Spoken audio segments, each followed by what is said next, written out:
नमस्कार दोस्तों, स्वागत है आप सभी लोगों का फिर से आज एक नए वीडियो में। तो दोस्तों आज हम लोग स्टार्ट करने वाले हैं लक्ष्मीकांत पॉलिटी। ठीक, इंडियन पॉलिटी बाय लक्ष्मीकांत। भारतीय राज्य व्यवस्था, भारत की राज्य व्यवस्था किसके द्वारा पढ़ेंगे हम लोग? लक्ष्मीकांत बुक के द्वारा। इसमें एक एक टॉपिक जो है हम लोग लाइन बाय लाइन अच्छे से पूरा कंप्लीट करेंगे। और ये जो किताब है, ये जो बुक है लक्ष्मीकांत की, इसको कहा जाता है बाइबिल। क्या कहा जाता है? बाइबिल। यूपीएससी के एग्जाम के लिए, यूपीएससी के एग्जाम के लिए इसको बाइबिल कहा जाता है। कोई भी स्टूडेंट जो हो, आप किसी भी टॉपर से सुन लीजिए, जितने भी यूपीएससी के टॉपर हैं उनमें से मोस्टली लोगों ने ये जो किताब है इसके द्वारा ही पॉलिटी का अध्ययन किया हुआ है, भारत की राज्य व्यवस्था को पढ़ा हुआ है। और इसको पढ़ना क्यों जरूरी है?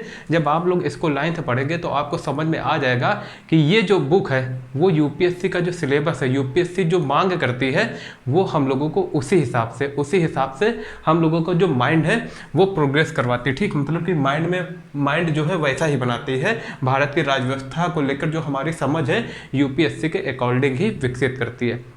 तो दोस्तों ये पढ़ने के पहले, भारत की राज्य व्यवस्था पढ़ने के पहले हम लोगों को ये समझना चाहिए कि ये जो है पॉलिटी, इसको हम लोग एक सब्जेक्ट के रूप में पढ़ेंगे। ठीक, भारत की राज्य व्यवस्था। लेकिन आप लोगों को पता होना चाहिए कोई भी जो सब्जेक्ट है पहले क्या रहता है? पहले एक दर्शन के रूप में होता है। क्या होता है? एक दोस्तों दर्शन के रूप में होता है, एक फिलॉसफी के रूप में होता है। ठीक, फिर जब उसको क्या है, उसको तथ्य मिल जाते हैं, फैक्ट मिल जाते हैं, उसको प्रूफ मिल जाते हैं, तो फिर वो क्या बन जाता है? एक साइंस बन जाता है। तभी हम लोग क्या है, अगर पहले इसको किस रूप में समझना चाहिए लोगों को, हालांकि हम लोग जो है इतना विस्तार में नहीं जाएंगे, लोगों को पहले इसको समझना चाहिए पॉलिटिकल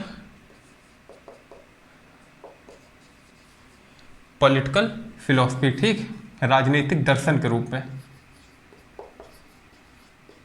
फिलॉसफी के रूप में। ठीक, राजनीतिक दर्शन के रूप में। फिर उसके बाद जो है दोस्तों ये क्या हुआ, ये जो है इसी को हम लोग किस रूप में पढ़ते हैं? इसी को हम लोग पढ़ते हैं पॉलिटिकल साइंस के रूप में। किस रूप में पढ़ते हैं? पॉलिटिकल साइंस के रूप में, या हम लोग कह सकते हैं राजनीतिक विज्ञान के रूप में पढ़ते हैं। ठीक, लेकिन यहाँ पर जो है एक शब्द जो है यूज किया गया है, भारत की राज्य व्यवस्था। यही हमारे जो है सिलेबस का पार्ट भी है। जब यूपीएससी का आप लोग सिलेबस देखेंगे तो उसमें आप लोगों को समझ में आएगा कि जो यूपीएससी है वो एक जो है समझ चाहती है अपने भारत की राज्य व्यवस्था को। अपनी भारत की राज्य व्यवस्था कैसी है, कौन कौन से फैक्ट है जो राज्य व्यवस्था में समझने जरूरी हैं, कौन कौन से ऐसे फैक्टर हैं जो इसको प्रभावित करते हैं, वो जो है कारक जो है वो सब पढ़ना जरूरी है। एक बेसिक समझ होनी चाहिए अपनी राज्य व्यवस्था के लिए कि प्रधानमंत्री कैसे कार्य करता है, संसद कैसे कार्य करती है। ठीक, जो हमारे फंडामेंटल राइट्स हैं वो कैसे हैं। ठीक, ये सब हम लोगों को समझना है। तो देखिए एक जो बेसिक सा क्वेश्चन है वो आ जाता है, आप लोग याद रखना। अगर पूछ दे कि पॉलिटिकल साइंस जो है राजनीतिक विज्ञान का जनक किसे कहा जाता है, तो दोस्तों याद रखना वो कहा जाता है अरस्तु को। किसे कहा जाता है दोस्तों? अरस्तु को। ठीक, अरस्तु के गुरु कौन थे? प्लेटो थे। और प्लेटो के गुरु कौन थे दोस्तों? सुकरात। याद रखना कौन थे? सुकरात। और दोस्तों आप लोग याद रखना सुकरात ने एक भी बुक नहीं लिखी है। ठीक, तो अगर कभी भी क्वेश्चन आ जाए बुक से रिलेटेड कोई, और अगर उसमें सुकरात का ऑप्शन हो, तो आप लोग समझ जाना कि ये ऑप्शन तो गलत होना ही है। सुकरात ने एक भी जो बुक है वो नहीं लिखी है, एक भी किताब नहीं लिखी है। सुकरात का एक शिष्य था प्लेटो। कौन था? प्लेटो। ठीक, सुकरात का एक शिष्य था प्लेटो था दोस्तों प्लेटो ने एक बुक लिखी थी रिपब्लिक। क्या लिखी थी? रिपब्लिक। याद रखना प्लेटो ने एक बुक लिखी थी रिपब्लिक। ठीक, रिपब्लिक। प्लेटो के द्वारा एक बुक लिखी गई रिपब्लिक। फिर हुआ क्या दोस्तों? रिपब्लिक अब बुक लिखी, अब इसको पढ़ने के लिए कोई ना कोई एकेडमिक होनी चाहिए, संस्था होनी चाहिए। तो दोस्तों प्लेटो ने फिर एक एकेडमी खोली। कौन सी एकेडमी खोली? उसने खोली द एकेडमी। कौन सी एकेडमी खोली? The academy. याद रखना आप लोग, प्लेटो ने एक एकेडमी खोली, द एकेडमी। और दोस्तों इसी एकेडमी से पढ़कर प्लेटो का एक छात्र निकला, उसको क्या कहते हैं? वो निकला अरस्तु दोस्तों। कौन था? अरस्तु। फिर अरस्तु ने दोस्तों क्या किया? अरस्तु ने एक किताब लिखी, एक बुक लिखी अरस्तु ने। कौन सी बुक लिखी? अरस्तु ने एक बुक लिखी दोस्तों राजनीतिक विज्ञान। ठीक, क्या लिखी? राजनीतिक राजनीतिक विज्ञान, क्या लिखी? राजनीतिक विज्ञान लिखी। तब से जो है अरस्तु को राजनीतिक विज्ञान का जनक कहा जाता है। राजनीतिक विज्ञान मतलब अब सिंपल सी बात है, ये जो थे सुकरात, ये कहाँ के थे? ये यूनान के थे, ग्रीक के थे। कहाँ के थे? ग्रीक के थे, ठीक, याद रखना। ग्रीक में भी एथेंस जो है यूनान को ही कहते हैं, ठीक, यहाँ के थे। तो जो अरस्तु ने एक बुक लिखी थी उसको कहते हैं पॉलिटिक्स। क्या कहते हैं दोस्तों? पॉलिटिक्स, ठीक। जब अरस्तु ने ये बुक लिख थी तब से ही अरस्तु को क्या कहा जाने लगा दोस्तों? राजनीतिक विज्ञान का जनक, ठीक। जब ये बुक लिख दी अरस्तु ने, तभी से अरस्तु को क्या कहा जाने लगा दोस्तों? राजनीतिक विज्ञान का जनक। तो इतना सा आप लोग बेस जो है वो समझ गए होंगे, राजनीतिक विज्ञान का जनक कहा जाने लगा।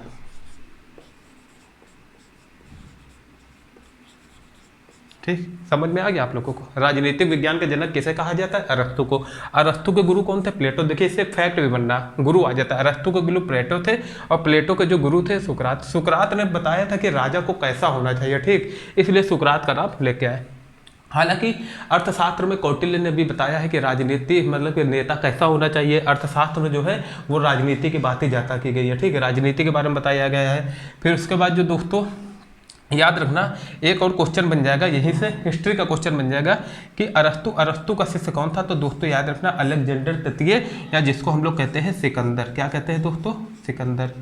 सिकंदर भी दोस्तों किसका शिष्य था? वो था अरस्तु का। तो यहाँ से जो 3-4 फैक्ट है वो आप लोग याद रखना। अगर पूछ दे कि पॉलिटिक्स बुक किसने लिखी तो अरस्तु ने। राजनीतिक विज्ञान का जनक किसे कहा जाता है दोस्तों?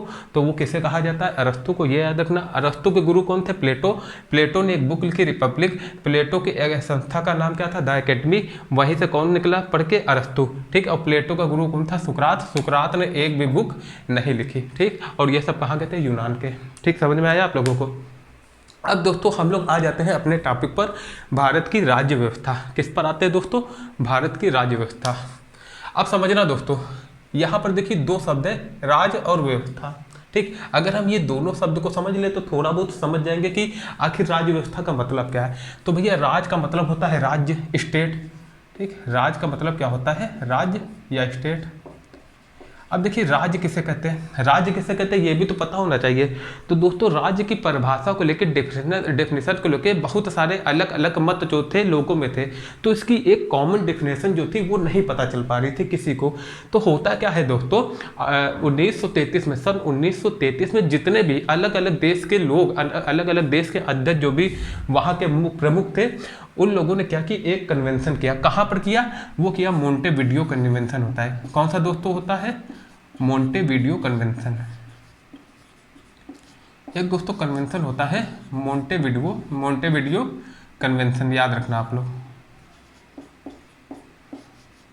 कन्वेंशन होता है मोंटेविडियो। अच्छा ये मोंटेविडियो स्थान कहाँ पर है?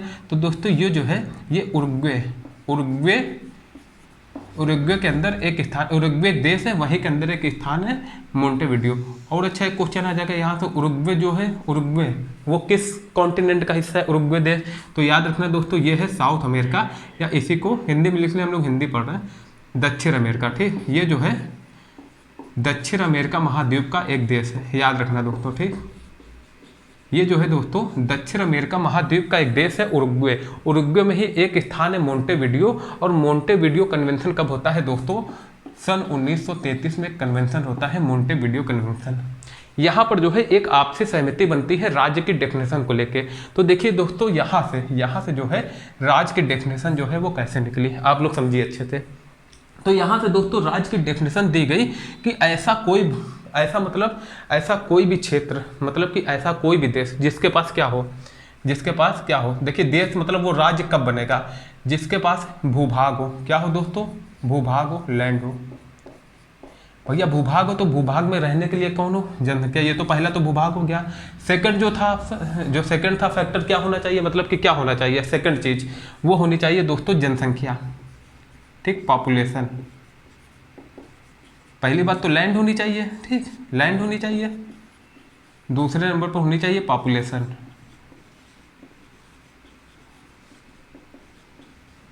पॉपुलेशन होनी चाहिए। इतनी चीज अच्छे से समझ में आए आप लोगों को।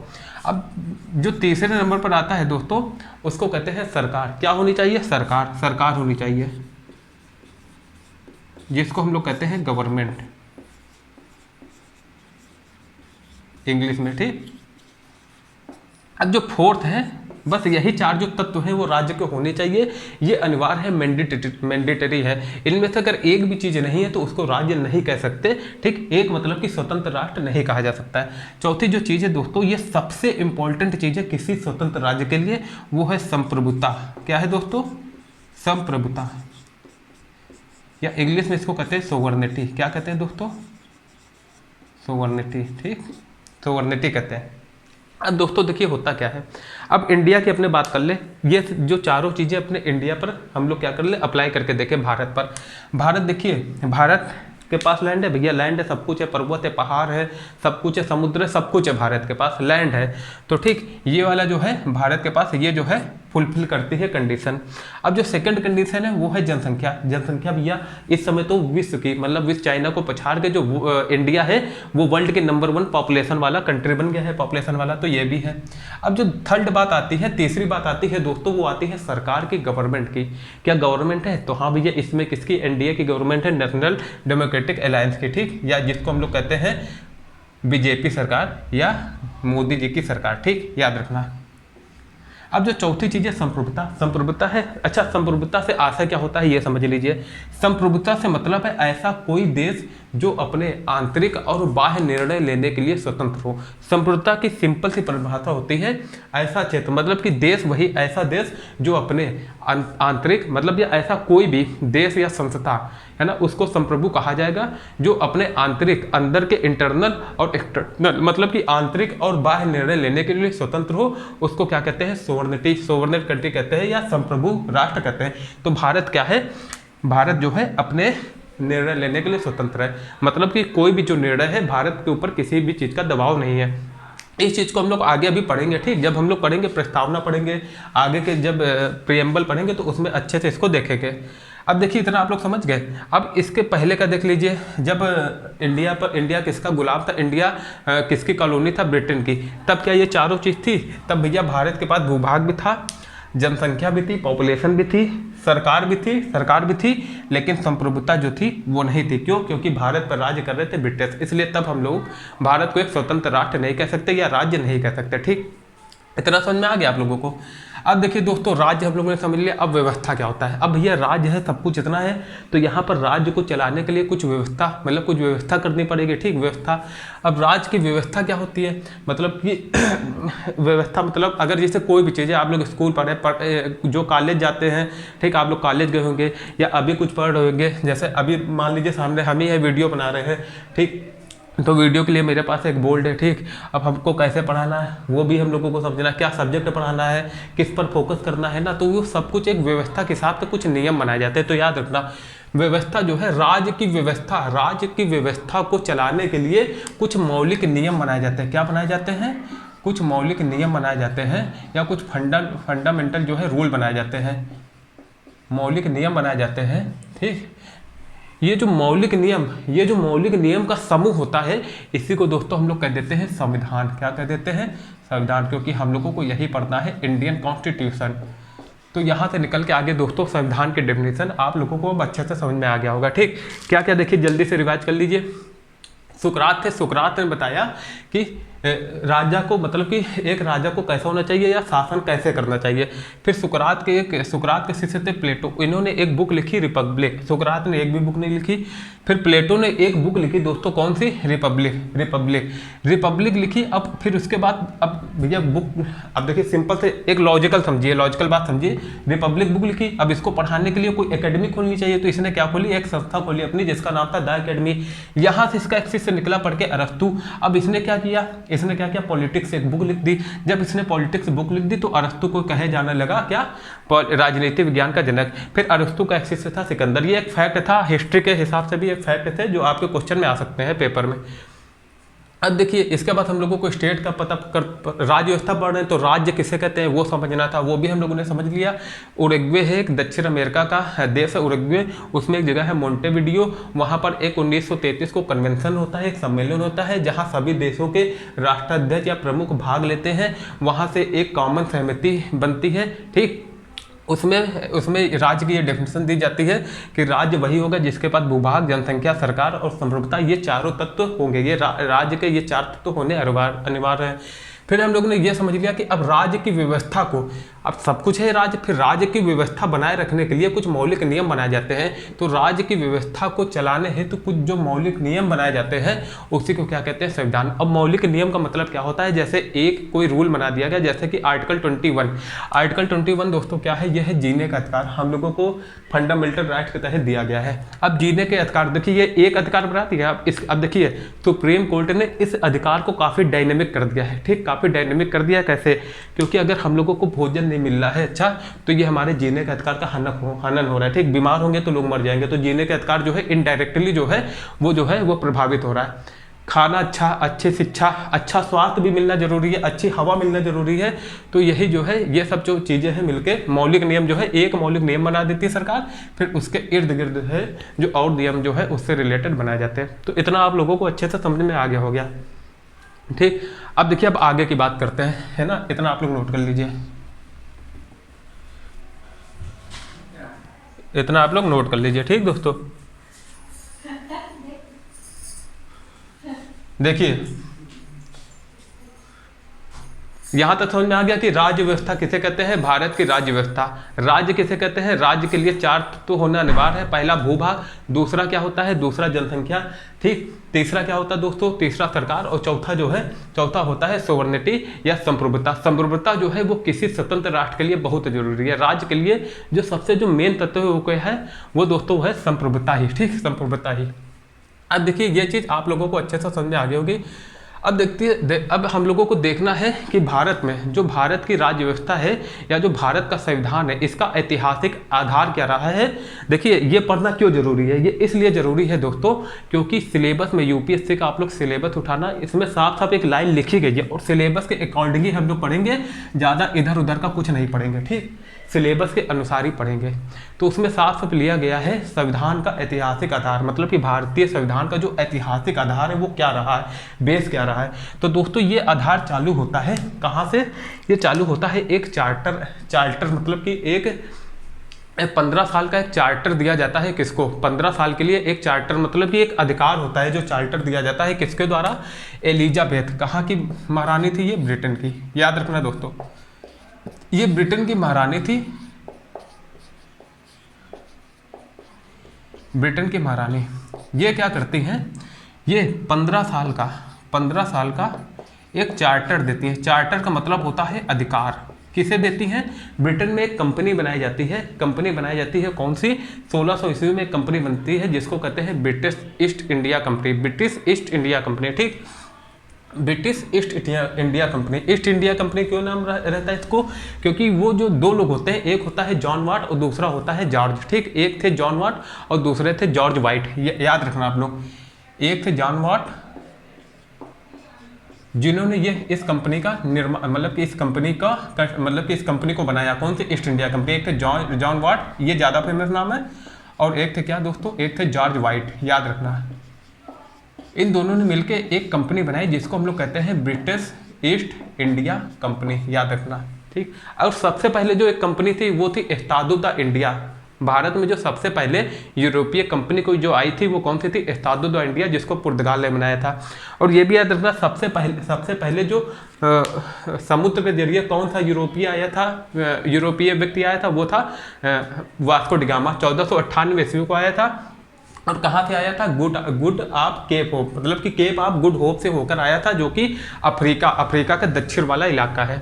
वो हम लोग हिस्ट्री में बात करेंगे। अब देखिए हम लोग जो है साथ में ही स्पेक्ट्रम भी चालू करने वाले हैं। ठीक, मॉडर्न हिस्ट्री मतलब कि आधुनिक भारत का जो इतिहास है वो स्पेक्ट्रम से पढ़ना भी स्टार्ट करेंगे। आप लोग कमेंट कर देना, अगर जल्द से जल्द आप लोग चाहते हैं वो हम स्टार्ट कर दें तो आप लोग कमेंट कर देना। ठीक, क्योंकि उसको स्टार्ट करेंगे तो ये जो सब चीज़ें हैं और अच्छे से आपको समझ में आएंगी।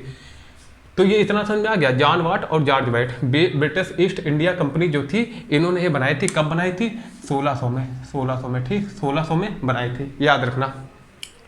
फिर क्या होता है दोस्तों ये यहाँ से यहाँ पर कहाँ, यहाँ जो ब्रिटेन की महारानी, अच्छा ये देखिए ये भारत से व्यापार क्यों करना चाहते थे।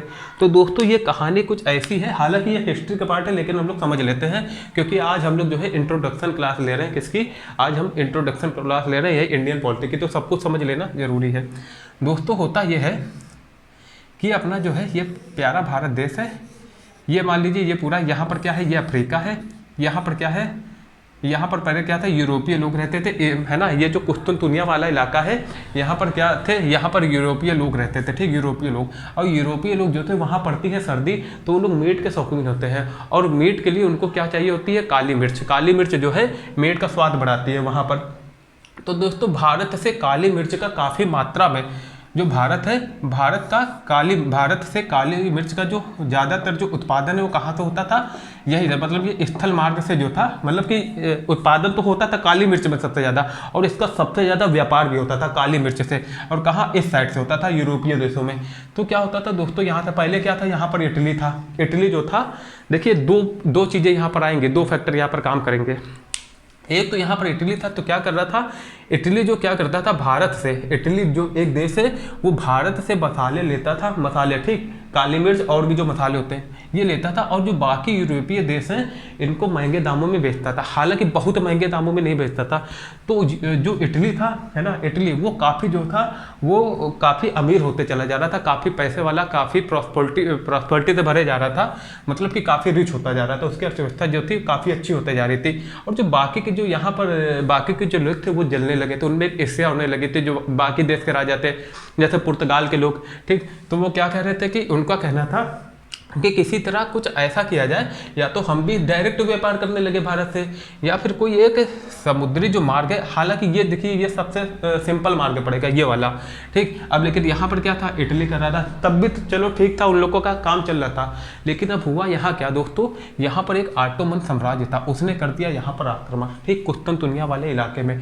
फिर यहाँ से क्या हुआ, जो इटली जिस मार्ग से भारत से व्यापार करता था वो मार्ग क्या गया, रोक लिया गया या कब्जा कर लिया गया, और यहाँ से काफ़ी मात्रा में टैक्स लगा दिया गया, जिससे जो ये व्यापार था वो काफ़ी महंगा पड़ने लगा इटली को भी। अब जब इटली को महंगा पड़ेगा तो बाकी देशों को और महंगा पड़ने लगा।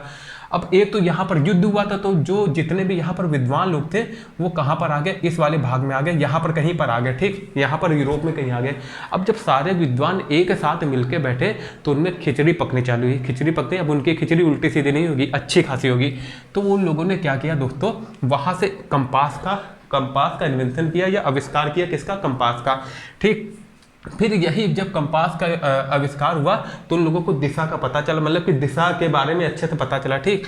फिर तभी वो लोग जो है इतनी लंबी दूरी तय कर पाए। फिर यहाँ से एक यात्री निकला, वास्को डी गामा, और वो यहाँ से केप ऑफ गुड होप यहाँ से होते हुए 1498 ईस्वी को भारत गया, और भारत से काफ़ी मात्रा में चीज़ें लाया, मसाले, और फिर वापस जब गया तो यहाँ पर कहा जाता उसने 60 गुना ज़्यादा प्रॉफिट कमाया, जो कि काफ़ी ज़्यादा होता है 60 गुना। अब जब वो यहाँ गया तो बाकी जो देश थे अब उनमें भी यही क्या हुआ, अब उनके अंदर भी एक लालच जगी कि हम भी भारत से व्यापार करें, सब जो थे मचलने लगे भारत से व्यापार करने के लिए।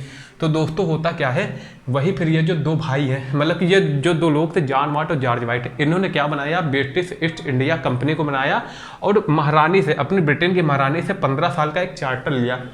मतलब क्या, मतलब कि इनका कोई कंपटीशन ना हो इस ब्रिटेन वाले इलाके से, ठीक, मतलब कि ब्रिटेन से और कोई जाके भारत से व्यापार ना कर पाए। इस चार्टर का सीधा सा मतलब यह था कि इनको एकाधिकार मिल गया था, ठीक, एकाधिकार मिल गया था 15 साल के लिए। फिर ये लोग व्यापार करते गए, हालांकि इन्हें सिर्फ व्यापार करने का अधिकार मिला था, लेकिन जो भारत की अनेकता थी, है ना, और भी बहुत सारी रीजन को देखते हुए, चीज़ों को देखते हुए अंग्रेज जो थे, अब अंग्रेजों ने मन बना लिया था यहाँ पर शासन करने का, ठीक, क्योंकि इनकी जो लालच थी वो बढ़ती गई। अब जो ये सब जो अच्छा चीज़ें हैं हम लोग पढ़ेंगे किसमें, मॉडर्न हिस्ट्री में पढ़ेंगे, आधुनिक भारत के इतिहास में अच्छे से पढ़ेंगे। तो इतना काफ़ी है ना, पॉलिटी के हिसाब से इतना काफ़ी है समझने के लिए। तो दोस्तों होता क्या है, फिर एक युद्ध होता है 1757 को। अब देखिए 1757 तक व्यापार चल रहा है। फिर जो मुगल एम्पायर है ना, जो मुगल साम्राज्य थोड़ा वीक पड़ता है, ठीक, थोड़ा कमजोर पड़ता है। तो ये जो होते हैं ये हावी होना चाहते हैं, जो कौन, ये जो ईस्ट इंडिया कंपनी वाले हैं हावी होना चाहते हैं। तो इसी को देखते हुए एक युद्ध होता है 1757 का, प्लासी। और दोस्तों याद रखना, ये जो प्लासी है वो वेस्ट बंगाल का एक एरिया है। क्या? वेस्ट बंगाल का एक एरिया है, पश्चिम बंगाल का एक गांव है, ठीक, गांव है। वहां पर एक होता है युद्ध प्लासी का। किसके मध्य होता है दोस्तों? ईस्ट इंडिया की कंपनी की तरफ से होता है रॉबर्ट क्लाइव। इसमें कौन भाग लेते हैं? Robert Clive. और दूसरी तरफ से कौन भाग लेते हैं? मतलब कि बंगाल की तरफ से कौन लेते हैं भाग? यहाँ लेते हैं दोस्तों सिराजुद्दौला, ठीक, सिराजुद्दौला। सिराजुद्दौला भाग लेते हैं, याद रखना, राइटिंग पे मत जाना है ना, थोड़ा इशू लिख रहा है। रॉबर्ट क्लाइव सिराजुद्दौला के बीच युद्ध होता है। और दोस्तों होता क्या है यहाँ पर, ये जो सिराजुद्दौला है वो हार जाता है। किससे? रॉबर्ट क्लाइव से हार जाते हैं। और हारते क्यों है? इनका एक सेनापति होता है मीर जाफर, वो क्या करता है? गद्दारी कर जाता है, ठीक, ऐसा कहा जाता है, ठीक, कि वो गद्दारी कर देता है ना। तो इस वजह से जो है रॉबर्ट क्लाइव जीत जाता है, वरना ये युद्ध जो था ये रॉबर्ट क्लाइव जीत नहीं सकता था। अब देखिए इसके पीछे की एक कहानी बहुत अच्छी है इस युद्ध की, और जो इसके आगे होता है बक्सर का युद्ध, इसकी कहानी अच्छी है, जो कि हम लोग पढ़ेंगे कौन? मॉडर्न हिस्ट्री वाले भाग में पढ़ेंगे अच्छे से, ठीक। फिर जब ये हार जाता है तो रॉबर्ट क्लाइव क्या करता है? एक पपेट जिसकी वजह से जीतता है उसको क्या बनाता है? पपेट, नवाब बना देता है। कहाँ का? यहाँ का। मीर जाफर को नवाब बना देता है, बंगाल का नवाब बना देता है, ठीक, पपेट नवाब। मतलब कि सब कुछ कर ये रहा होता है लेकिन नवाब इसको बना दिया जाता है, ठीक। अब देखिए इसके बाद क्या होता है, अब धीरे धीरे जो अब बादशाह थे भाई, तो अब इन लोगों को दिक्कत हुई, है ना। देखिए पहले मीर जाफर था, अब इसके आगे की कहानी समझेंगे कि मीर जाफर के बाद एकदम मीर कासिम कैसे आ गया एकदम से, ठीक। अब जो सेकंड युद्ध है, ये पहला वाला युद्ध समझ गए आप लोग। अब जो सेकंड युद्ध है दोस्तों वो होता है 1764 को। वो युद्ध, उसका नाम था दोस्तों बक्सर का युद्ध। क्या था? बक्सर का युद्ध। देखिए इसको रफ कर ले थोड़ा सा, फिर समझ में आएगा आप लोगों को।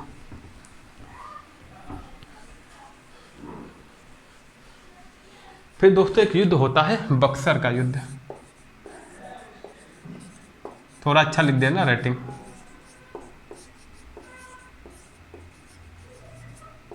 बक्सर का युद्ध ये होता है दोस्तों 1764 ईस्वी को। कब होता है? 1764 ईस्वी को। अब ये किसके द्वारा लड़ा जाता है दोस्तों? ये लड़ा जाता है हेक्टर मुनरो। किसके द्वारा?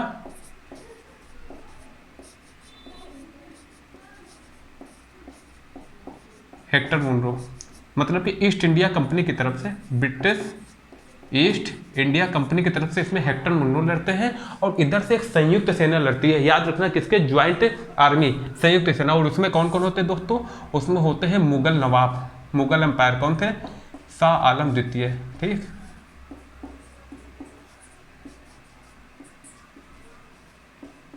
याद रखना ये क्वेश्चन आ जाता है हिस्ट्री में, ठीक, हिस्ट्री का भी पॉइंट कवर हो रहे कुछ। दूसरा दोस्तों जो होता है ये अवध के नवाब होते हैं। अवध के नवाब कौन होते हैं? शुजाउद्दौला। याद रखना,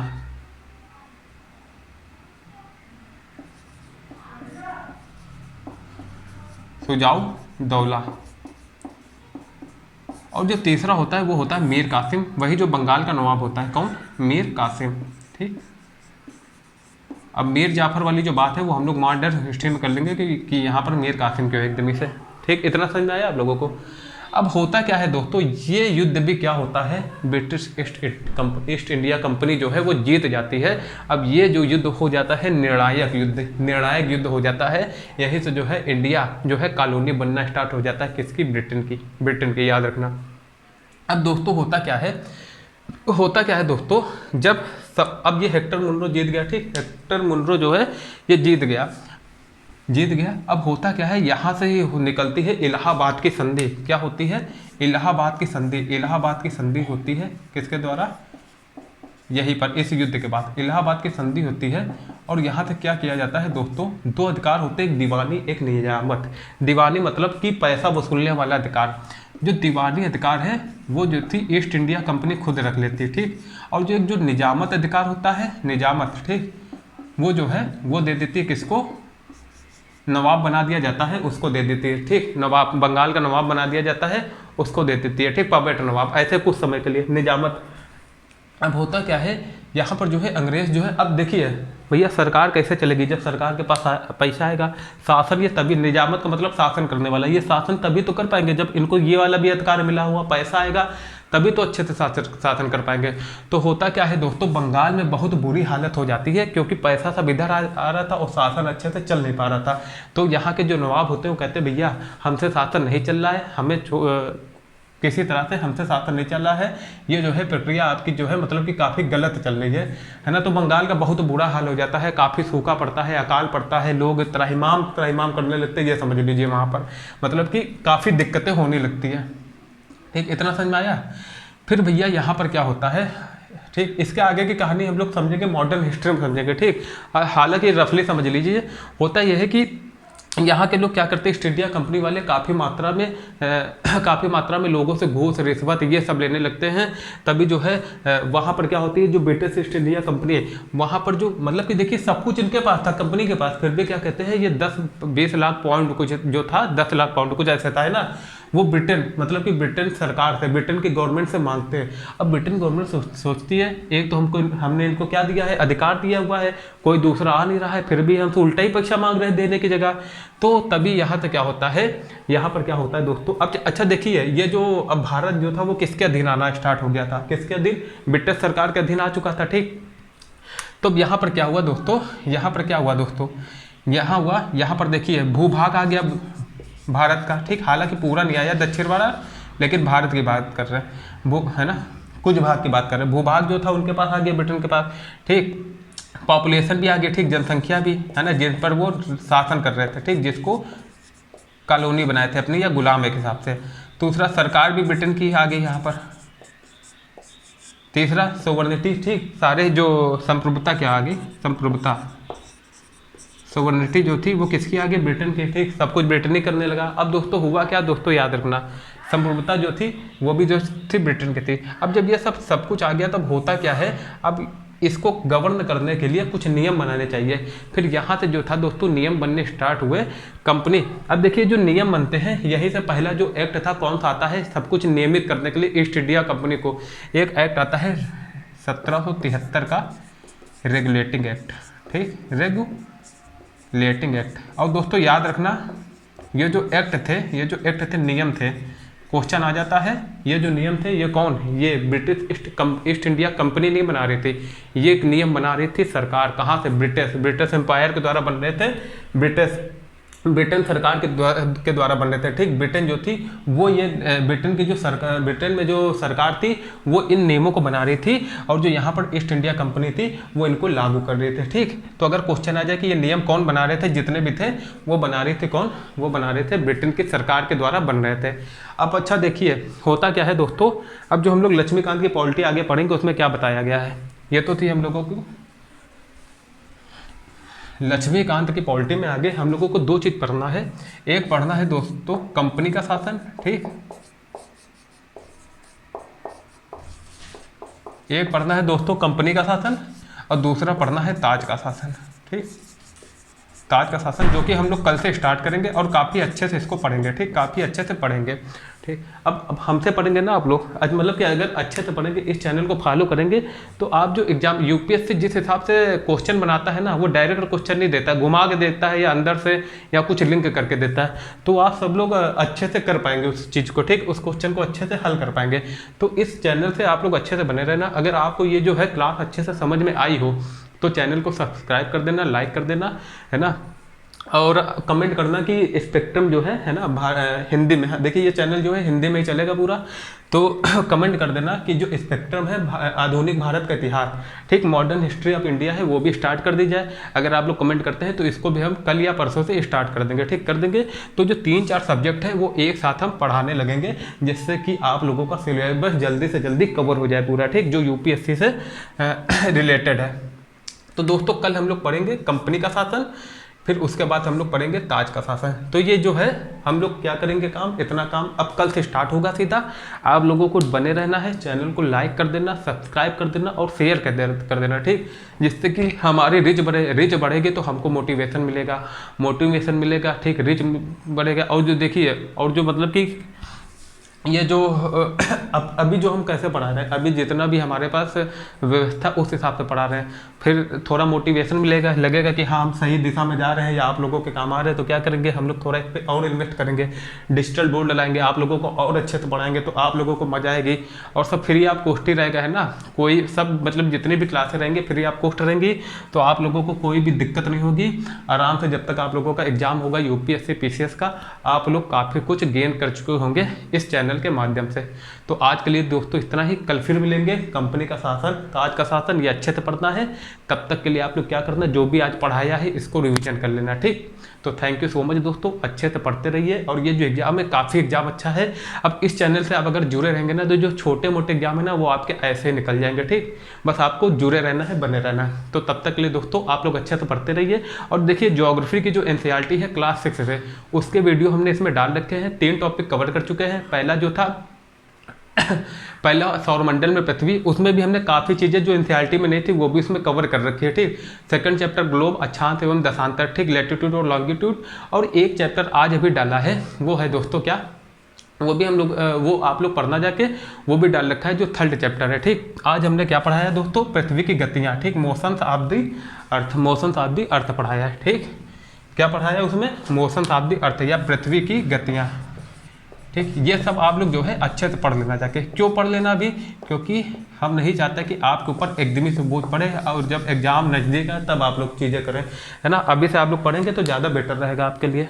और देखिए हालांकि 6-7 महीने बचे हैं यूपीएससी या पीसीएस के एग्जाम के लिए, लेकिन इतना भी बहुत है ना। अगर आप लोग अच्छे से पढ़ोगे ना, है ना, अच्छे से पढ़ोगे ईमानदारी से, तो इस टाइम में भी आप लोग क्लियर कर ले जाओगे, ठीक। तो दोस्तों आज के लिए इतना ही, है ना। अभी विदा लेते, कल फिर मिलेंगे आप लोगों से। तब तक के लिए आप लोग अच्छे से पढ़ते रहिए। Thank you so much.